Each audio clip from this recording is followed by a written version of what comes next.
А судью. обвинители как себя вели? У нас в Хамовническом суде эмоциональный градус достаточно высок. У нас не проходит заседание ни одного без каких-то таких эмоциональных всплесков, там, вплоть до выкриков, иногда с истерическими нотками. Говорят, сегодня даже отчитали свидетеля. Не свидетели отчитали. Значит, ситуация была в том, что прокурору, который задавал свидетелю обвинения вопросы, не нравились ответы этого свидетеля. Потому что свидетель говорил не то, что прокурору хотелось услышать. Это был Андрей Орлов некто, да? Совершенно верно. Это человек, который один из немногих, кстати говоря, свидетелей обвинения по этому делу, который совершенно никак вообще не связан с ЮКОСом. Ну, вообще просто никак. Это руководитель независимой торговой компании. А прокурор говорит, нет, он не это сказал, он вот это сказал. То есть начинается интерпретирование такое, вот, да, недобросовестное, в общем-то. Вот. Встает Платон Лебедев и говорит, обращаясь к суде, Ваша честь, а почему у нас обвинитель спорит со свидетелем в отношении ответов свидетеля?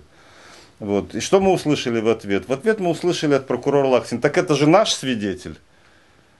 Вот, то есть, ну вот, понимаете, вот эти картинки, они о чем говорят? Возвращаясь к вашему первому вопросу. Значит, с одной стороны, развал фактически вот этого дела, второго так называемого, да, который сейчас является предметом рассмотрения Хамовническим судом, он стал очевидным для всех, у кого есть не отключены зрение, слух там, и прочие органы и ощущения. Да? Какой мог бы быть реальный выход для того, чтобы из этой ситуации мягко выйти всем?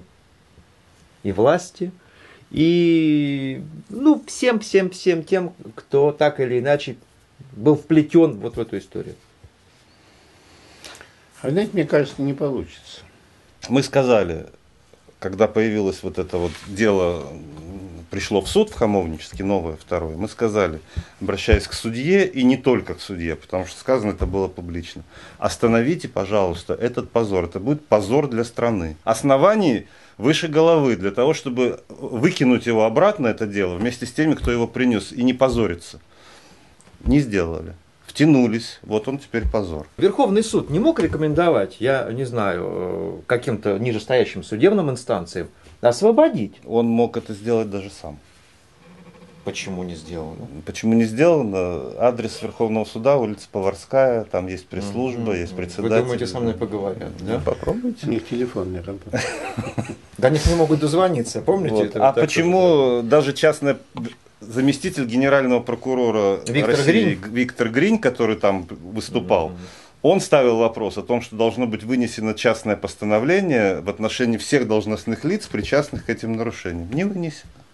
Даже он об этом ходатайствовал? Даже он об этом ходатайствовал. Но извините, а вот теперь о роли Генпрокуратуры вообще вот во всей этой истории. Где-то надзирающий орган. Он прямо причастен, потому что там везде стоят подписи высочайшего уровня прокурорских работников, об этом сказано, которые поддерживали эти в решениях Верховного суда. Об этом сказано хоть полслова? Мы не видели еще текста, мы только слышали резолютивную часть, то есть отменить, там, признать и так далее. Ну, наказать, освободить от должности. В резолютивной части, которая была оглашена на слух, этих слов не было.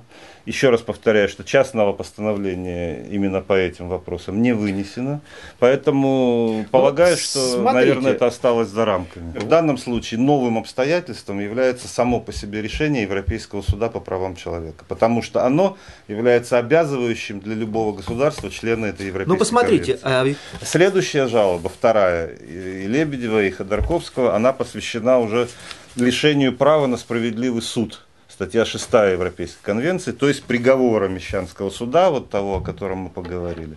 Это еще предмет будущих разговоров. Они никуда не денутся, они вот уже на пороге. Вот вопрос снова к Виктору Владимировичу. Уважаемый Виктор Владимирович, в одном из своих интервью вы рассказывали, что одними из миноритарных акционеров ЮКОСа были ветераны Пентагона. Вы еще сказали тогда, что если они начнут требовать свое, то мало никому не покажется. Был такой? Было такое. Мы, как говорится, знаем из своих источников, что есть пенсионные фонды, которые были сделаны для сотрудников Министерства обороны, и они, в частности, вложили часть средств пенсионного фонда в акции ЮКОСа. И поскольку эти акции, по существу, они вынуждены как бы списать или заявить об убытках, они должны, на мой взгляд, рассматривать, каким образом они могут объяснить пенсионному фонду Пентагона, а каким образом были потеряны эти вложения. И потом все иностранные члены Совета директоров ушли оттуда, когда срок настал летом, и нам пришлось вот буквально искать, чтобы иметь 11 человек, которые согласны были бы в этих условиях работать. Так вот, те, видимо, споры, как мне даже рассказывали, доходившие до чуть ли не физических сцепки людей, да, в приемной президента, прежде чем быть вызванными для дискуссии, да, они вот, мне кажется, дают какой-то вот рефлекторный показ сейчас, что кто-то, возможно, говорит, мы же вам говорили, что надо делать не так. Угу. Тем более, в принципе, при желании и при той позиции, которая заняли тогда основные акционеры ЮКОСа, группы Минотеп, да, которые, в общем-то, компанию эту и делали, причем делали не за 600 миллионов, которые они выставили на аукционе, а еще дополнительно за 2 миллиарда, которые они вложили туда, и у них же почти не было никакой внешней задолженности, почти, кроме миллиарда, который наполовину был уплачен, и который долг и требования к ЮКОСу выкупил Роснефть, а те собаки молчали 3 месяца, хотя продали в январе, а нам сказали только об этом в апреле. После этого началось уже вот юридическое банкротство. Тут, когда вот президент отвечает, там, 3 недели, бывший президент, да, отвечает 3 недели назад, что вот не мы даже начали, ну не надо неправду говорить-то. Начало судебное дело компания, которая была заинтересована, и которой был дан указ, приказ. Вот вы получите... И которая оказалась основным выгодоприобретателем в результате. Да. Которая даже свои же акции, да, покупала через аукцион с 10% скидкой, хотя они котируются на рынке. Это вообще верх безобразия. А теперь эта компания еще у нас потерпевшая в Хамовническом суде, после всего вот этого. Да. Вопрос к вам, Игорь Владимирович. Вот есть какое-то вот ощущение преддверия судебной реформы? Ведь, понимаете, на мой взгляд, вот испоганить атмосферу очень просто. Человек взял и пернул. А вот исправить, и продолжает это делать, а вот исправить это надо человек перевоспитать. Что это нельзя делать, минимум, да. Нельзя это делать он паблик, как говорится. Поэтому я считаю, что бы ни говорили о каком-то реформе, ее нельзя взять и реформировать. Нельзя найти каких-то свежих судей, которые будут судить по-другому. Хотя я уверен, что, наверное, в судебном корпусе в стране есть достаточно много людей вполне ответственных. Или должна быть, я извиняюсь, все равно достаточно сильная личность или группа людей, которые будут стремиться этого достигнуть.